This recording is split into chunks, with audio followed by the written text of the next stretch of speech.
Ah, welcome back.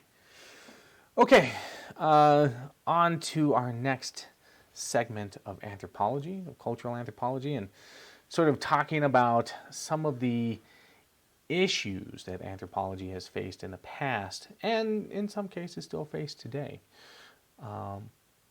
And we're going to be taking a look at some of the bad and some of the ugly that has happened within this field.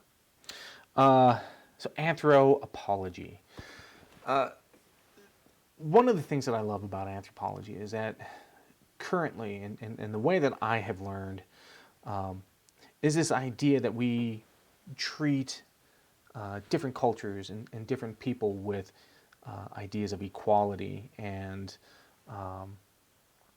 with respect, right? And that's one of the foundations of modern day anthropology. But that hasn't always been the case, right? Sometimes it's led to other issues. And in fact, anthropology is famous for classifying people and doing things and stereotyping and really doing some pretty terrible, awful things, which we'll be jumping into. Let's see. So we struggle with this idea right now of ethnocentrism. Okay, and ethnocentrism is this idea that your own culture is better than somebody else's. Okay, and to be honest, we see a lot of that in American culture today, like a ton. Especially when we're discussing things like America first and America is the best and all of these different ideas and shunning other cultures and other countries because they're different or we think of them as lesser. You know, America is so perfect, and we're obviously not perfect. We've got a lot of flaws and a lot of issues. But ethnocentrism is this idea that we are essentially better than everyone else. And this is an issue, right? And this is something that we battle on a regular basis. We also had to deal with this idea of social Darwinism. Okay, now Darwin was this guy who pretty much came up with the idea of evolution, right? And so that's the evolution of creatures and the evolution of humans, that we adapt to our environments.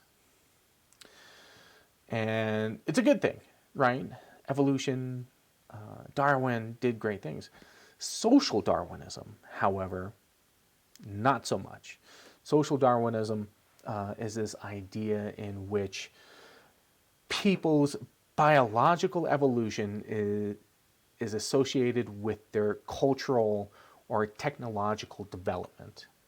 Okay, and so this came from a lot of early colonial ideas in Western civilization. So you would have Europe or the Americas, and they'd travel to another country, and they would say, well, you know, you guys are less evolved than we are as Europeans or Americans, and because of that, you don't quite fit with us, right? You're not as developed as us, and because of that, we're not going to treat you like us. And this sort of led, in many ways, in these different ideas, to concepts of like slavery, right? Slavery has been happening for a very long time, but how people justify slavery, right?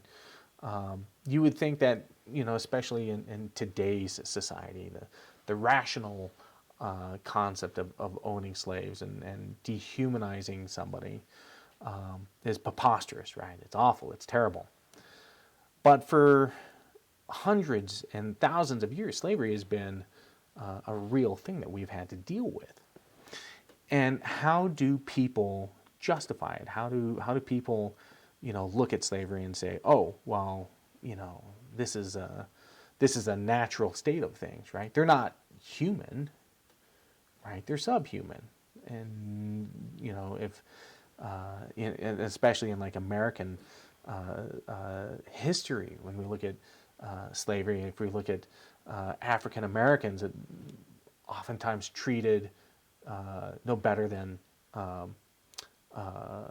animals, than work animals, right? And it was justifiable to do so, and that's where social Darwinism comes in. They were able to justify this behavior, this activity, because they were able to say, well, they're not as developed, so we can use them however they want, or however we want. And it's barbarous, I think is a good term, and it's something that we still have issues with today, especially when we look at hate groups, and white nationalists and white supremacists, and all of this stuff oftentimes is dealing with, oftentimes saying that, somebody isn't as evolved, right? The master race. And this is where even Nazis come into it with Nazi Germany. There's a lot of issues that are going on. With something like Nazi Germany, Hitler actually got some of their ideas. Like the Nazis actually got some of their ridiculous, horrible ideas from American anthropologists. Eugenics, right? There's this term called eugenics, and it's the process of creating sort of like the master race, right? Folks that have studied eugenics, they're looking for ways of perfecting humans, right, through genetic manipulation, either through breeding or anything like that. And they took it to the next level, right? And Nazis were like, oh yeah, well, we're going to try and create the master race, and anyone that isn't, we're going to, either enslave or kill off. And so that's what they did. And there were early anthropologists that held these ideas, that this was a natural process. And this is where I'm talking about sort of like the bad side, the ugly side of anthropology. Is there is a history of using this knowledge, this research that they did for the detriment of people, right? The detriment of society, rather than through the benefit of, which is what contemporary anthropologists do. So there is this dark side to anthropology, and we have to recognize it. We have to recognize these issues to make sure that it doesn't happen again. We can't forget our history, just because it's uncomfortable for us to actually talk about it, to deal with these issues.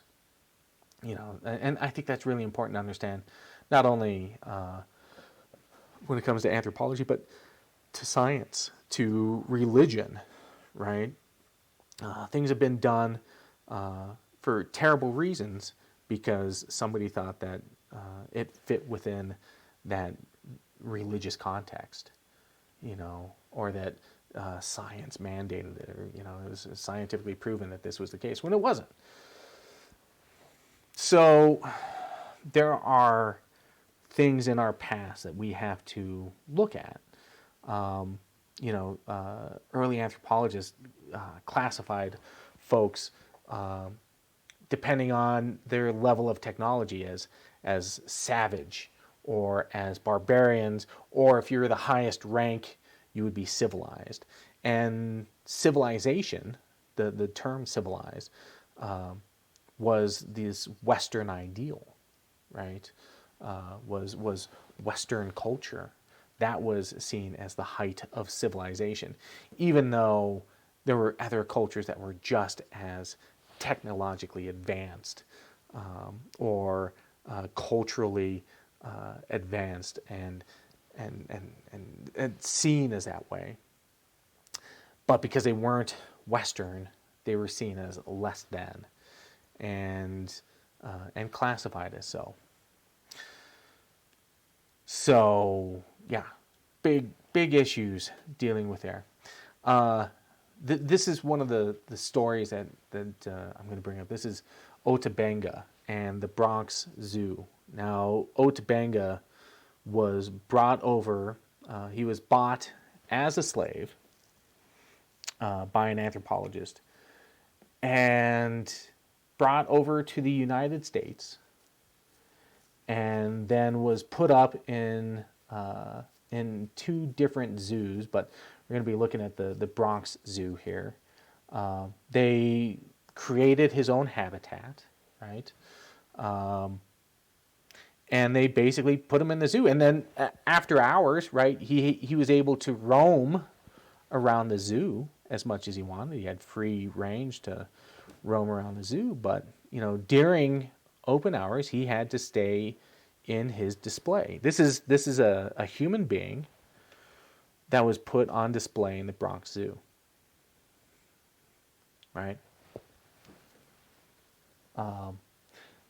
The anthropologist that did this, Samuel Werner, won an award.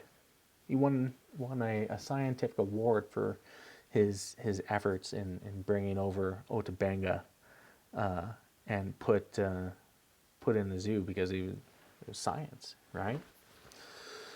Otabanga was eventually released because there were activist groups that said, this is wrong. You would think that would be apparent. But this was a different time in our country. Slavery was obviously no longer there, but segregation was. The Jim Crow laws were in place. And this was a pygmy human, right? This was a dwarf. And he was African, and he was exotic. And because of that, they put him into a zoo. And it's one of those stories that is just maddening to think about how people treat each other, right? And eventually he was released, and he tried to return home. And in 1916, when he couldn't do that because of World War I had broken out, he ended up committing suicide, right? This is a history of how people have treated each other, right? How people classify each other, and how people place people in different categories, and are willing to do different things and treat people differently because of what they look like, because of who they decide to socialize with, by who they decide to marry or fall in love with, by people who choose to identify as a specific gender or non-gender, right? We live in a time where a lot of this is becoming open and expressible, and yet is still dealing with a lot of conflict and resistance. And so, as anthropologists, our job now is to look at these and try and understand and create, hopefully understanding, bridging those gaps. Instead of creating those zoos and putting people in them, we're trying to get people out and broaden people's experience and understanding of the world, and try and bridge those gaps, and help people understand differences, and not, that they're bad, but they can be good, right? We should celebrate them. So, this is one of those moments in history that we have to remember, as anthropologists that this was done, right? This was the consequence of people's actions, all in the name of science. We've got this concept of cultural relativism, and this is really important. And cultural relativism is a very large component of modern day anthropology. We look at sort of these are the fathers of sort of modern day anthropology. You got Franz Boas and Bronislaw Malinowski. And their ideas were that these cultures aren't lesser or more than Western culture. They're just different, and they can be equal. Right? They can be equal to ours.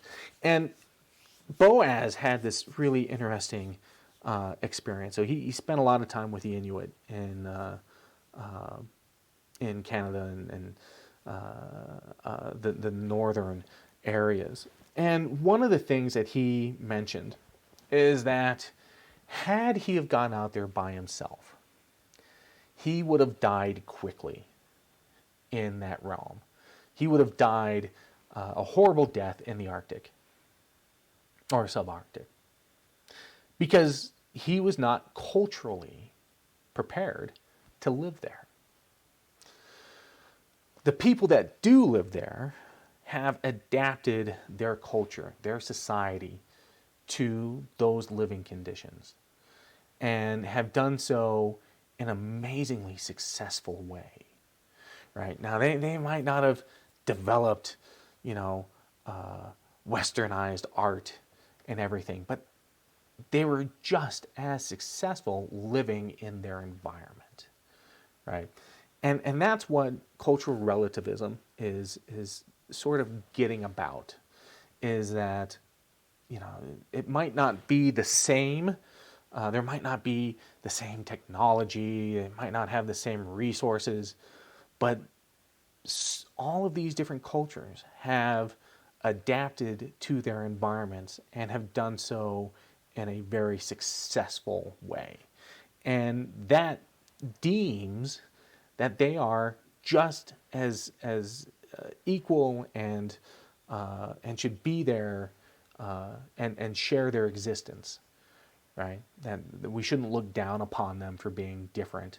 We should look at them and say, yeah, no, they're successful in what they're doing. If I were to go live up in the Arctic, I would die quickly, right? Because I have never experienced that. I don't have any of the training, the cultural experience of growing up in that environment. So that's what cultural relativism is all about, is making things equal, eliminating the different classifications. They're no longer savage or barbarian. They are just as civilized based upon their given circumstances. And so it puts things on equal footing, right? So we have this continued idea of cultural relativism. We're dealing with, this is everything I just covered. So I got a little ahead of myself there. So we're going to talk a little bit about globalism. Globalism is a term that we use a fair amount today, and what it basically means is that ideas, material, travel, all of these things have become much easier to do. And this started a few hundred years ago as we started having more and more capabilities of traveling. So in large ships, across land, across ocean. As these things became more and more prevalent and more people had access to it, we started seeing more of a globalized presence. We were able to travel to different places, learn about different cultures. Now globalism is amazing and insane.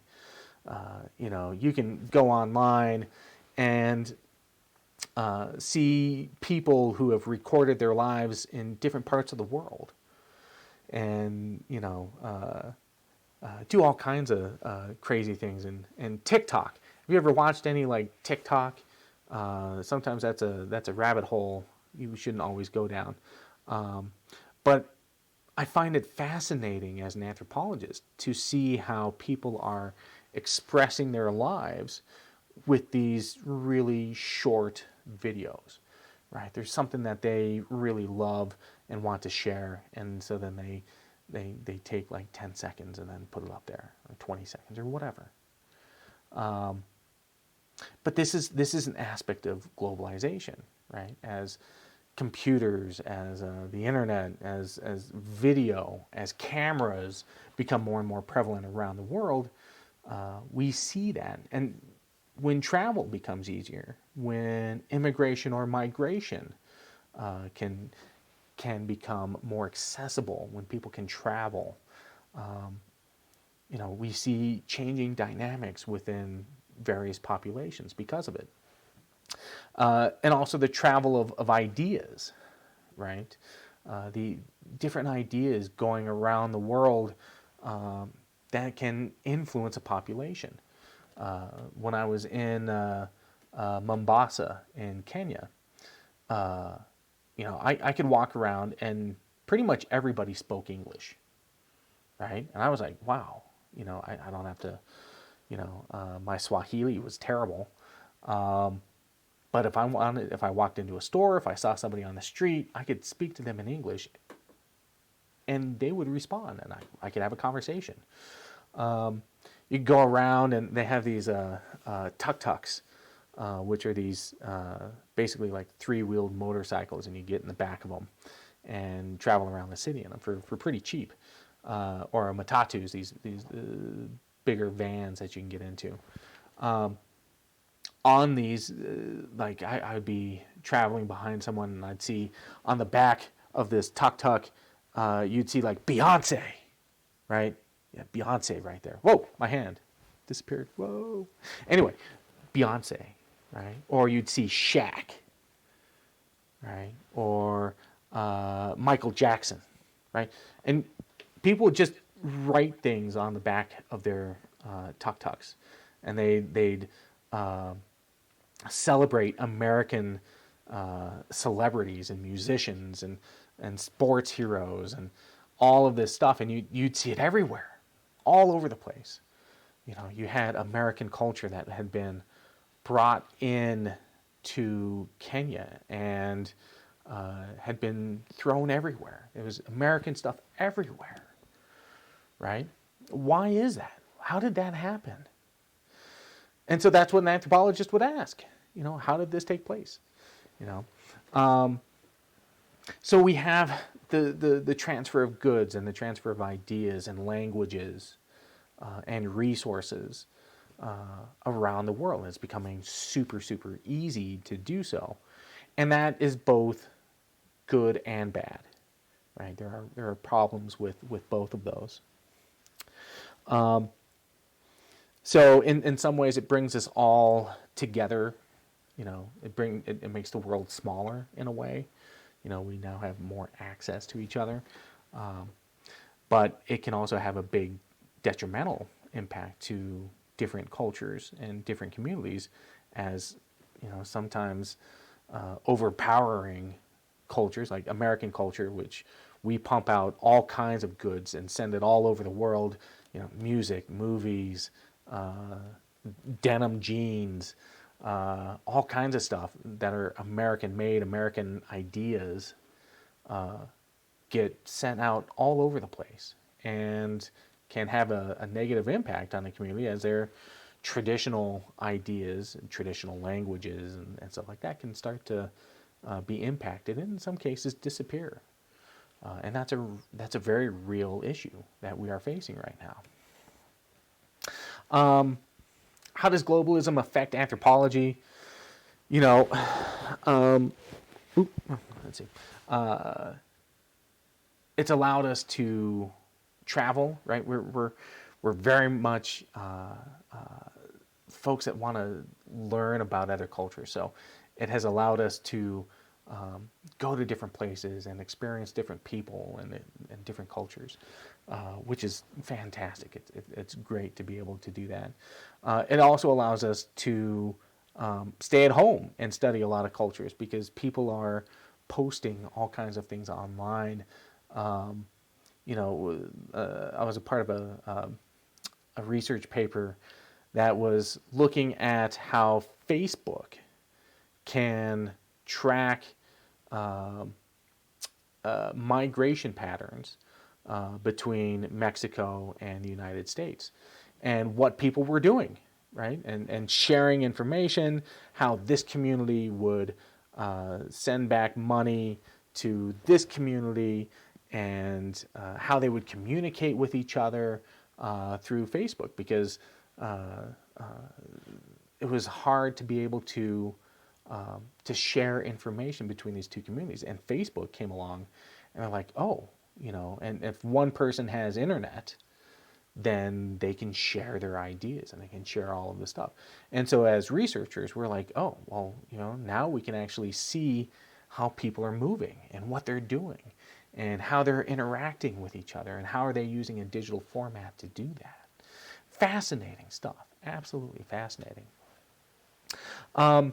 Anthropology's sort of always been connected to globalism in a way, because anthropology is oftentimes looking for the other, right? The other people, and trying to understand who those people are. So as globalism took off and became much broader, anthropologists were right there with them, trying to learn about other communities.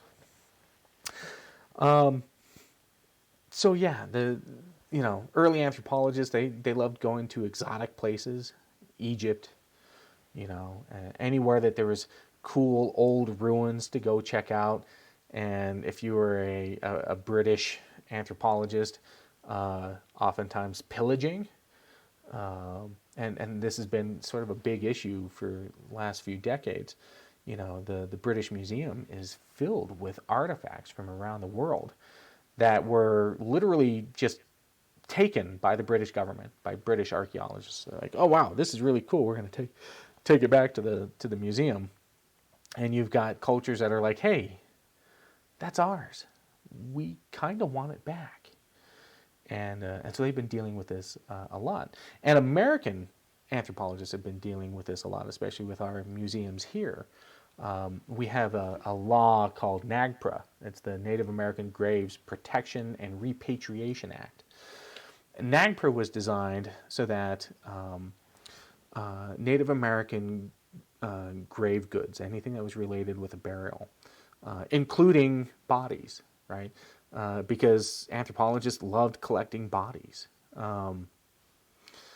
and taking them back to museums and studying them and all this stuff. And that's somebody's grandfather or grandmother, or great great great great great great great great grandfather, right? But that's somebody's culture and their heritage.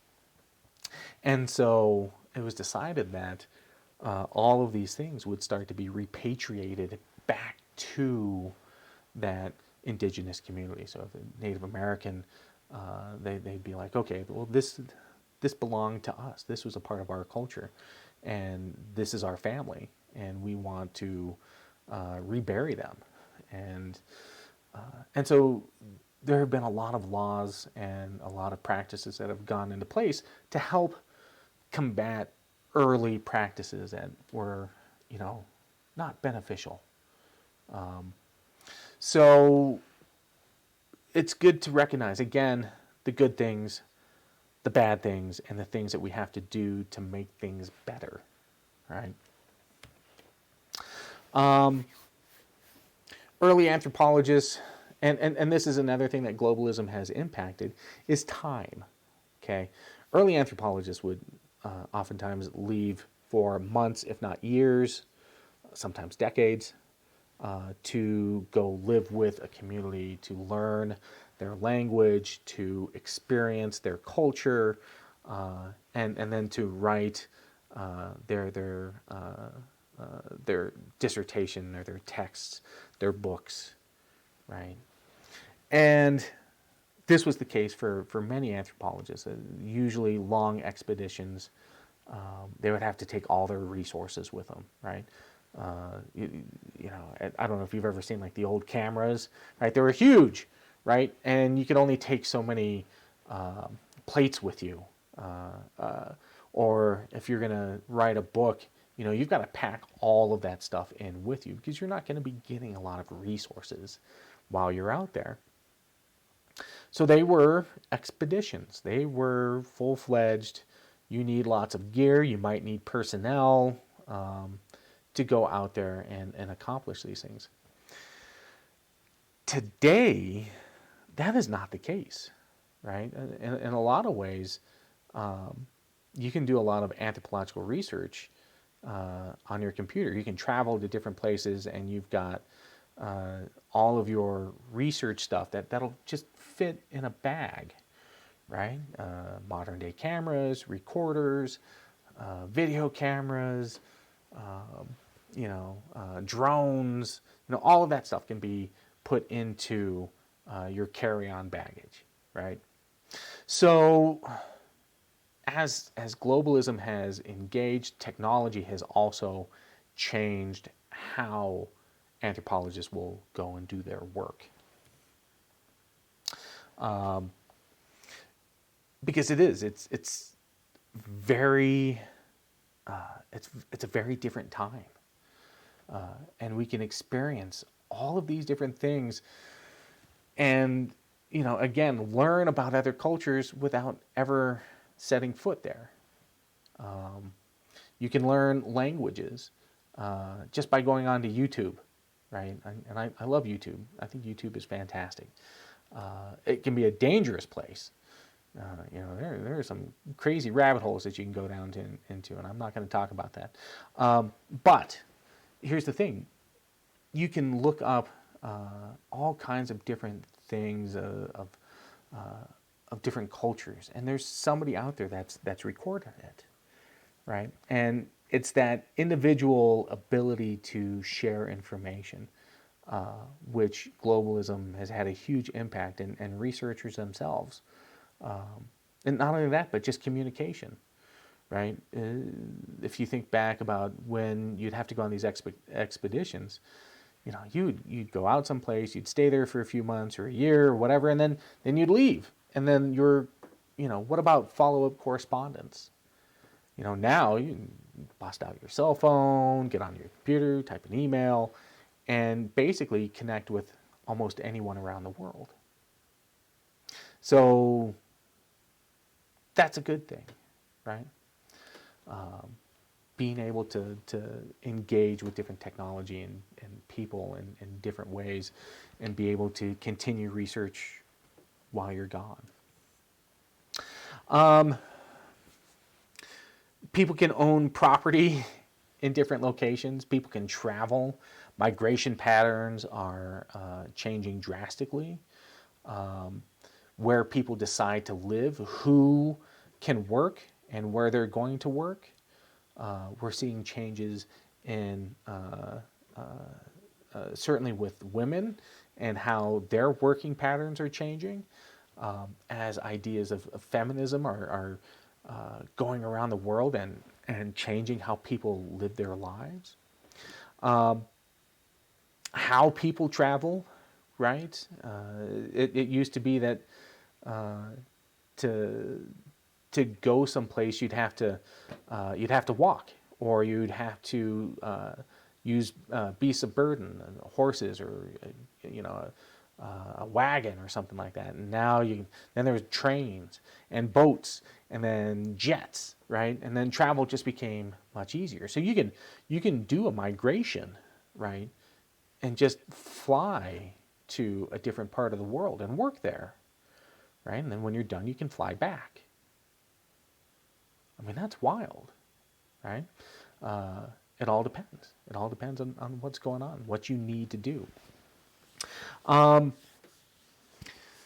So the negative aspects, corporate behavior, right? The exploitation of communities that are in states of poverty, so depending on whatever community you're looking at.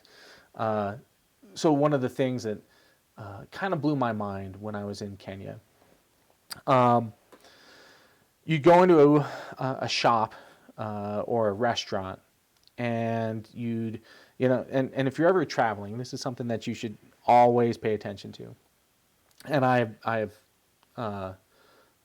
had problems with with this in the past. Is you need to drink bottled water. Never drink tap water, because there are things that are living in that water that your body is not used to, and you can get violently ill, which has happened to me in the past from making mistakes about drinking water. But here's the thing. While I was in Mombasa and Nairobi, it was cheaper to buy a bottle of Coca-Cola than it was to buy a bottle of water. Okay, let that sink in for a sec. It was cheaper to buy Coca-Cola than it was to buy water. What do you think are going to be the consequences of cheaper to buy Coke than water? Are more people going to buy Coca-Cola versus bottled water? Yeah. Corporations can have those impacts, right? They can have really negative impacts on a community if they undercut something that should be available for everyone, right? Good, clean water. But instead, you're going to load them up with sugar and all kinds of stuff, right? We also see issues with manufacturing, right? People outsourcing their production to other countries because it's cheaper labor. And when some countries want that labor, they will sometimes look the other way when it comes to pollution, right? And when you've got states like the United States where we have pretty tough laws when it comes to pollution, and other countries don't, and they're desperate for money, and there are corporations that are like, hey, we'll bring work to you, but we want lax restrictions. That's when things can get bad.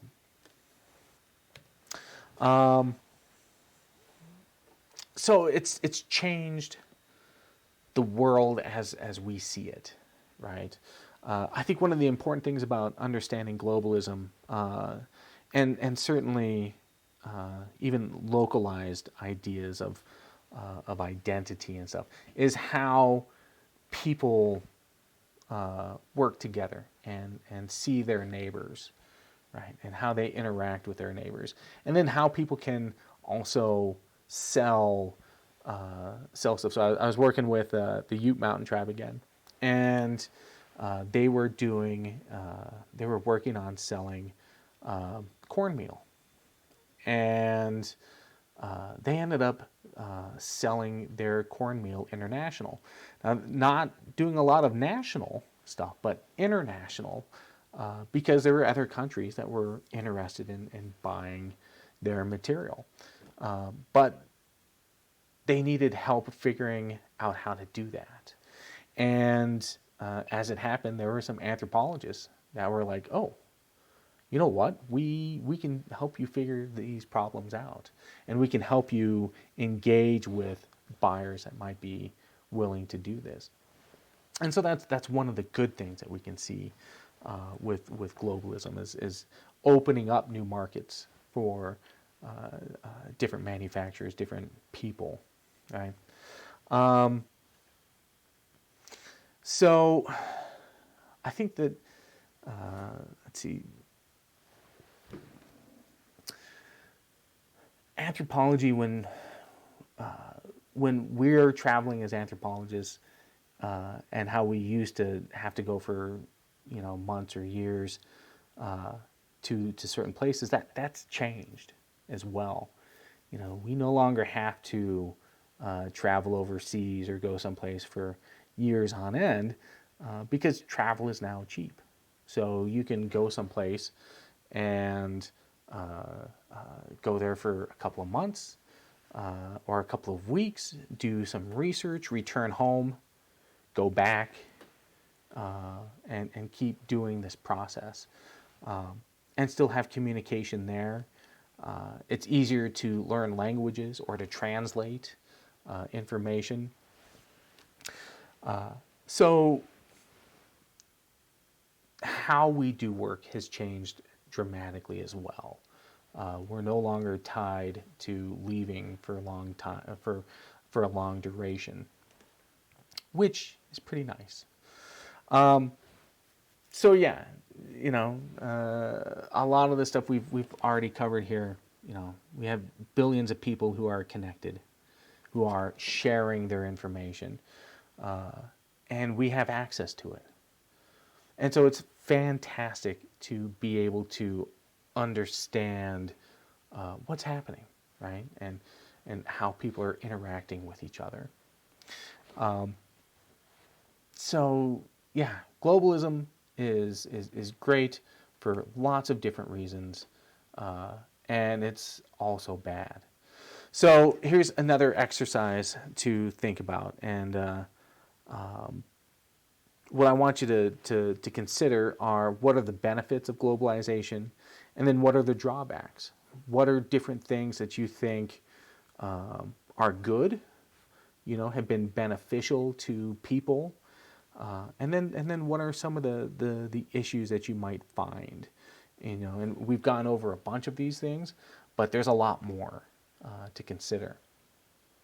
So we're gonna end this at this moment, and then we'll continue on with the rest of the lecture in a few moments. All right, we'll see you back in a few.